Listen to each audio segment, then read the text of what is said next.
दोस्तों टाटा स्टील की बात करें तो टाटा ग्रुप की सबसे पुरानी कंपनी यानी ब्रिटिश काल से चली आ रही है ये कंपनी। और प्राइस तो बहुत ही नीचे है। अब आप ये समझ रहे होंगे कि इस समय जब बाज़ार में काफ़ी ज़्यादा पॉजिटिव माहौल बना हुआ है, ऑल टाइम हाई बाज़ार पे है, और उस टाइम में अगर टाटा स्टील का शेयर काफ़ी नीचे मिल रहा है तो क्या इन्वेस्टमेंट नहीं करना चाहिए। लेकिन काफ़ी लोगों को लगता है कि टाटा स्टील में आने वाले समय में इसमें फिर कंपनी लॉस बता देगी तो फिर प्राइस नीचे आ जाएगी। तो अब संभावना काफ़ी कम हो गई है। हमने देखा है कि पिछले क्वार्टर से कंपनी ने प्रदर्शन करना अच्छा शुरू कर दिया है। आप ये देख ही सकते हो कि डोमेस्टिक मार्केट में बहुत ही शानदार डिमांड निकल के आ रही है। सिर्फ प्रॉब्लम जो है वो ग्लोबल मार्केट से, स्पेशली यूरोपियन बाज़ार से है। और जैसे कि यूके का जो इनका प्लांट है पोर्ट टैलबॉट का, उसके लिए वहाँ की सरकार से बातचीत चल रही है। उनसे पैकेज मांगा गया, एक बड़ा राहत पैकेज, जिसकी वजह से वो ग्रीन स्टील का निर्माण कार्य शुरू कर पाएंगे। और उनसे कहा भी गया अगर आप राहत नहीं देंगे तो फिर प्लांट को बंद कर दिया जाएगा। और आप ये समझ सकते हो कि ब्रिटेन का सेकंड सबसे बड़ा प्लांट है, यानी स्टील निर्माण की सेकंड सबसे बड़ी कंपनी है। और ऐसे में अगर ये कंपनी बंद हो तो कम से कम 8,000 से ज़्यादा एम्प्लॉयज़ बेरोजगार हो जाएंगे। और ये किसी तरीके से मंजूर नहीं होगा वहाँ की सरकार को, और इसीलिए टाटा स्टील की मांग को उनको मानना ही होगा। तो उनकी डिमांड को माना जाएगा और फिर आप समझ सकते हो कि टाटा स्टील का वहाँ से भी एक पॉजिटिव सिग्नल दिखाई देगा। इसके अलावा जो ब्रिटिश पेंशन स्कीम के तहत जितने उनके एम्प्लॉयज़ हैं उनके लिए उन्होंने व्यवस्था कर ली है। और इस बार रिजल्ट में उसका कुछ असर देखने को मिलेगा, क्योंकि पैसे इस बार भी चुकाए गए, तो हो सकता है कि कुछ दबाव देखने को मिले। लेकिन वैसे यहाँ पे काफ़ी ज़्यादा पॉजिटिव संभावना बन रही है। एक बड़ा फैसला और किया टाटा स्टील ने, उसको भी समझने की कोशिश करेंगे और क्या इस समय में टाटा स्टील में इन्वेस्टमेंट करना चाहिए। लेकिन फ्रेंड, उससे पहले अगर आप पहली बार हमारे चैनल पे आए तो चैनल को सब्सक्राइब कर दीजिए, एक बेल आइकॉन दबा दीजिए ताकि जब भी नया वीडियो बने पहला नोटिफिकेशन आपको मिले। वीडियो पसंद आए तो लाइक से जरूर कीजिए। चलो फ्रेंड्स, वीडियो स्टार्ट करते हैं। मैं हूँ आपका दोस्त एस.बी. दवे और हमारे अपने चैनल ऑनलाइन कमाई में आपका बहुत बहुत स्वागत है। सबसे पहले आज के कारोबार की बात करें तो अभी लगभग 12:30-1 बजे के आसपास का टाइम है। बीएसई सेंसेक्स 66,885 के स्तर पे, जहाँ पे 89 पॉइंट की तेजी है, यानी 0.13% अपर है बीएसई सेंसेक्स। और जैसे कि बाजार ने बहुत ज़बरदस्त तेजी ऑलरेडी बता दी है, तो प्रॉफिट बुकिंग तो हावी होगी और इसीलिए बाजार में थोड़ा सा दबाव देखने को इस समय मिल रहा है। लेकिन निफ्टी मेटल आज ठीक कर रहा है 6,474 के स्तर पे 0.44% की तेजी, यानी लगभग आधा परसेंट के आसपास की तेजी है। अब टाटा स्टील की बात करें, स्टॉक की शुरुआत 116 पर हुई, यानी लगभग फ्लैट शुरुआत हुई। कल की क्लोजिंग 116 के आसपास ही थी और 117 का इसने हाई भी बनाया, लेकिन जो लो है 116 का है। इस समय भी स्टॉक 116 के आसपास ही ट्रेड कर रहा है, जहाँ पे 0.043% की तेजी, यानी लगभग आप देख सकते हो कि स्टॉक में कोई बड़ा मूवमेंट तो देखने को नहीं मिल रहा है। और स्टॉक पिछले दिनों काफ़ी अच्छा दौड़ा भी है। आप ये देख ही सकते हो कि 12 जुलाई को इसने 0.4% का निगेटिव रिटर्न दिया था, लेकिन 13 जुलाई को 0.1% की तेज़ी बनी थी और 14 जुलाई को इसमें 2% की शानदार तेज़ी बनी थी। और फिर 17 जुलाई को आप देख सकते हो कि इसमें 0.5% की तेज़ी थी। 18 जुलाई को इसमें 1% की गिरावट हुई थी। तो जैसे कि लगातार इसमें पॉजिटिव माहौल बना, 114 से स्टॉक 117-18 तक आया। उसके बाद में अब यहाँ पे थोड़ी सी प्रॉफिट बुकिंग हावी हो रही है और इस वजह से थोड़ा सा दबाव देखने को मिल रहा है। आप इसके रिटर्न को देख सकते हो, 10 साल के हिसाब से जिसने भी इन्वेस्टमेंट किया उसको बहुत ही शानदार रिटर्न मिल रहा है। टाटा स्टील में करीब 408% का बम्पर रिटर्न। तो ये आप सब समझ सकते हो कि लॉन्ग टर्म इन्वेस्टर ने काफ़ी ऐसा पैसा कमाया है। 5 ईयर की भी बात करें तो यहाँ पे 134% का इसने ज़बरदस्त रिटर्न दिया है, लेकिन 2 ईयर के हिसाब से जिसका भी इन्वेस्टमेंट है उसको 7% का लॉस हो रहा होगा। फिर से 1 ईयर के हिसाब से इसने 26.98%, यानी लगभग 27% का ज़बरदस्त रिटर्न दिया है। 6 मंथ के रिटर्न जिसका है उसका 5% का निगेटिव रिटर्न है, यानी फिर से वहाँ पे थोड़ा सा लॉस है। लेकिन 3 मंथ के हिसाब से देखें तो यहाँ पे 8% की वापस शानदार बाउंस बैक देखने को मिल रही है। और 1 मंथ के हिसाब से इसमें 2.32% की तेज़ी बनी है। 1 वीक के हिसाब से भी देखें तो 1.79% की तेज़ी हमें देखने को मिल रही है। 1 डे के हिसाब से 0.13% की तेज़ी है। ओवरऑल देखें तो पिछले 3 महीने से स्टॉक ने अब दौड़ना शुरू कर दिया है। अब जैसे कि आप देख सकते हो कि कंपनी अपना Q1 का रिजल्ट डिक्लेयर करेगी और डेट हमारे सामने आ चुकी है। 24 जुलाई को कंपनी अपना रिजल्ट डिक्लेयर करने जा रही है, तो ये डेट हमारे सामने आ चुकी है। और इसके लिए अगर आप देखें तो कंपनी की जो अर्निंग कॉल्स रखी गई है, जिसमें रिजल्ट को डिस्कस किया जाएगा अपने इन्वेस्टर के साथ में, तो यहाँ पे उसके लिए आप देख दो कि 25 जुलाई का समय रखा गया है। तो मंगलवार के दिन 25 जुलाई के दिन यहाँ पे ये मीटिंग होगी, जिसके दौरान यहाँ पे इस रिज़ल्ट को लेकर डिस्कशन किया जाएगा।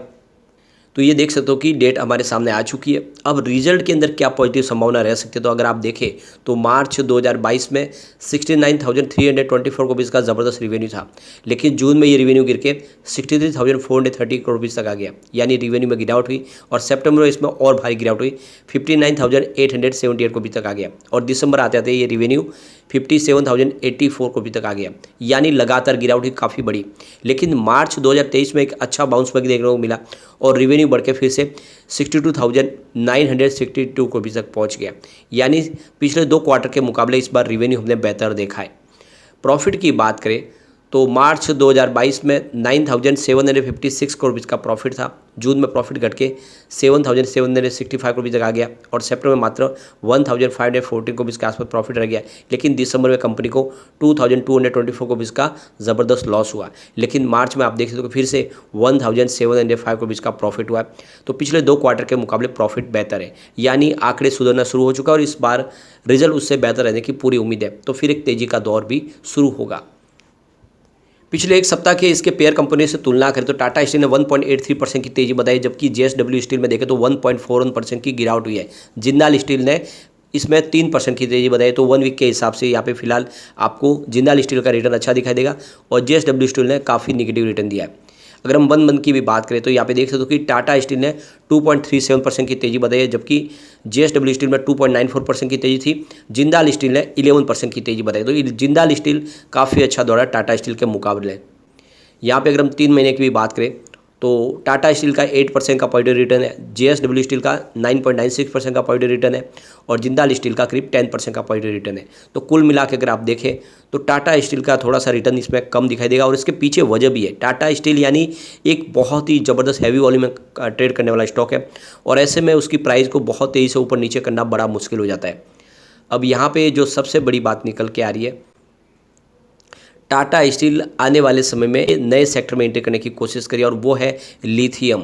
लिथियम का भंडार वो भंडार है जिसकी वजह से आने वाले समय एक बड़ा रिवॉल्यूशन आ सकता है। जैसे कि ये बैटरी के लिए मिनरल्स है, इसके वजह से ईवी बैटरी बनती है, हर तरह की बैटरियाँ बनती है।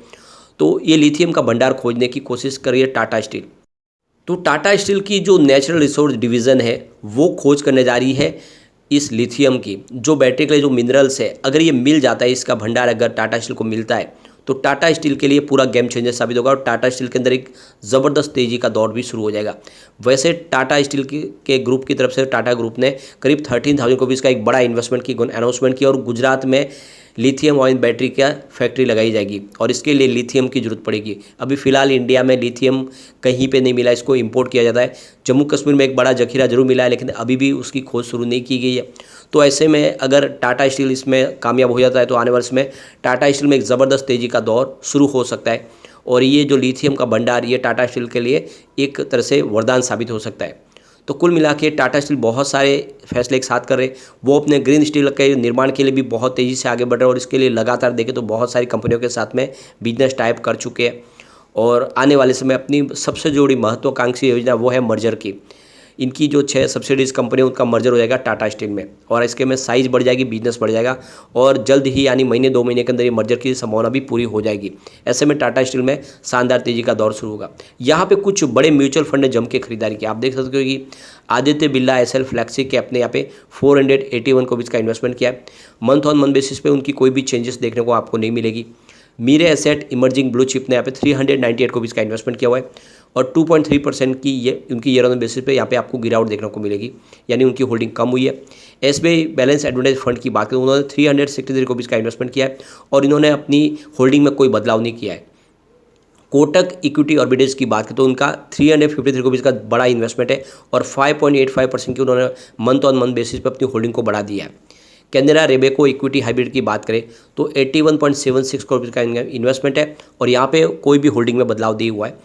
मीरे एसेट लार्ज कैप की बात करें तो 340 करोड़ का उन्होंने इन्वेस्टमेंट किया हुआ है, मंथ ऑन मंथ बेसिस पे कोई होल्डिंग में बदलाव नहीं है। आईसीआईसी प्रू बैलेंस एडवांटेज की बात करें उन्होंने 390 करोड़ का इन्वेस्टमेंट किया हुआ है और 2.0% उनकी मंथ ऑन मंथ बेसिस पे होल्डिंग थोड़ी सी घटी है। मीरे एसेट टैक्स सेवर की बात करें तो 288 करोड़ का इन्वेस्टमेंट किया हुआ है, कोई भी होल्डिंग में बदलाव नहीं है। निप्पॉन इंडिया लार्ज कैप की बात करें तो 224 करोड़ का बड़ा इन्वेस्टमेंट है, कोई भी होल्डिंग में बदलाव नहीं है। एसबीआई क्वांटा की बात करें तो 217 रुपीज़ का ज़बरदस्त इन्वेस्टमेंट है और 70% की मंथ ऑन बेसिस पे होल्डिंग को बढ़ा दिया है। यानी एसबीआई ने नई एंट्री किया, एसबीआई ने जम के खरीदारी की और ये इशारा है कि आने वाले समय स्टॉक एक बड़ा कमाल कर सकता है। तो बड़े म्यूचुअल फंड की जम के खरीदारी है और ऐसे में आपको भी इन्वेस्टमेंट करना चाहिए। लेकिन फ्रेंड, कोई भी इन्वेस्टमेंट करने से पहले अपने फाइनेंशियल एडवाइजर से बड़े ले ले या अपना खुद का रिसर्च करें, क्योंकि मैंने वीडियो आपके एजुकेशनल पर्पज़ के लिए ही बनाया। वीडियो पसंद आए तो लाइक से जो कीजिए और चैनल को सब्सक्राइब कर दीजिए। Thank you.